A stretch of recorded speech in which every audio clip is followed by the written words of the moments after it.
Yo, what's the word? It's your boy 16. If you like the content on this channel, I want to ask you like, comment, and subscribe. And don't forget to click that bell for post notifications. Also, I got a website at www.16ShotEmVisuals.com. But that's enough of me talking. Let's get to what y'all came to see.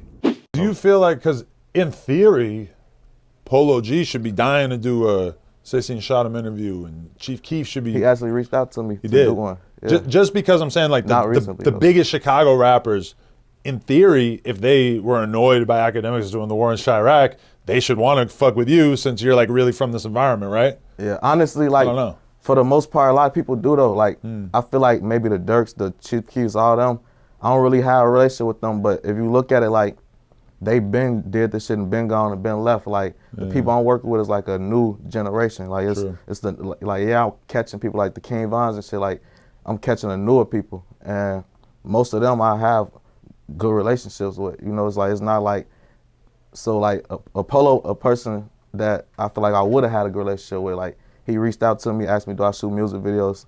I said, yeah. Then he asked about the interviews, and we set it up.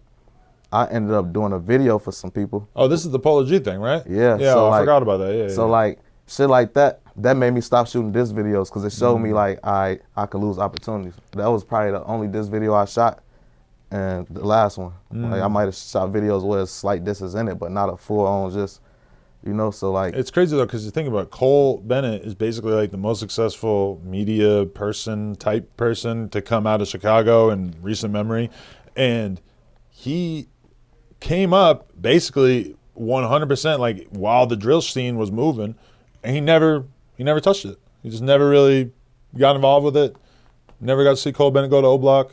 You know, you never like, you know. He worked with Durk and he worked with Durk, right? Yeah. But I mean, it's just, you know, it's not like he was like really trying to involve. I think he probably made a pretty smart move by kind of staying I don't know his work with for real until he popped, so I don't know like how he came up. He came up with like SoundCloud rappers, Famous Dex, Pump, all that shit was kind of like the beginning, and then he that's the thing though, transitioned into anyone. A lot of people work with what they got access to. True, like, yeah. The reason my content is what it is because that's what was around me. So that's, I just turned limits to lemonade. Yeah. But like, if I was around fucking actors and this and that and that and that, that's what I would have been doing. Right. Like, now I try to branch out to it, but it's like the what's the word, like the niche is so strong with this, it's hard to go to that type of shit, but they know what they want. Yeah.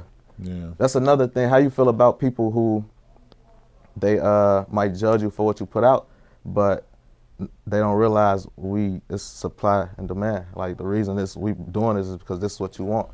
Right. Like, it might be what you want too, but I don't think you can just like strictly say, oh, supply and demand about everything, because it's like there's a demand for fake news. There's a demand for, you know, fucking violent, disgusting porn that is illegal and that you would have to go on the dark web to get, right? It's like, we can't just say like there's a demand for it, so therefore it must be produced, you know? And so I think we have to keep that in mind, that, you know, I think a lot of things that people do, like I think putting fucking, you know, I think posting Takeoff's dead body and PNB Rock's dead body and all this shit, I think is way over the line. I think people should have a little bit more discretion and just not do shit like that.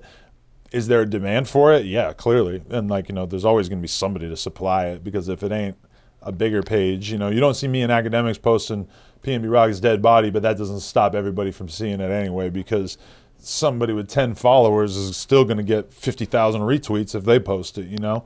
So, yeah, I mean, it is like that, of like, you can't just mindlessly give the people what they want, but also you definitely have to be concerned with giving the people what they want, you know? And like, a lot of my biggest successes have been interviews that were not heavily demanded interviews, and that everybody who saw it in their feed was like, what the fuck is this? And then it just ended up being gigantic. I mean, yeah, I mean, incentives are important for sure, but you also gotta like have a bigger purpose for your channel than just doing whatever to get views, you know? Like, ultimately, if that's the only thing guiding the ship, it can lead you into some bad places.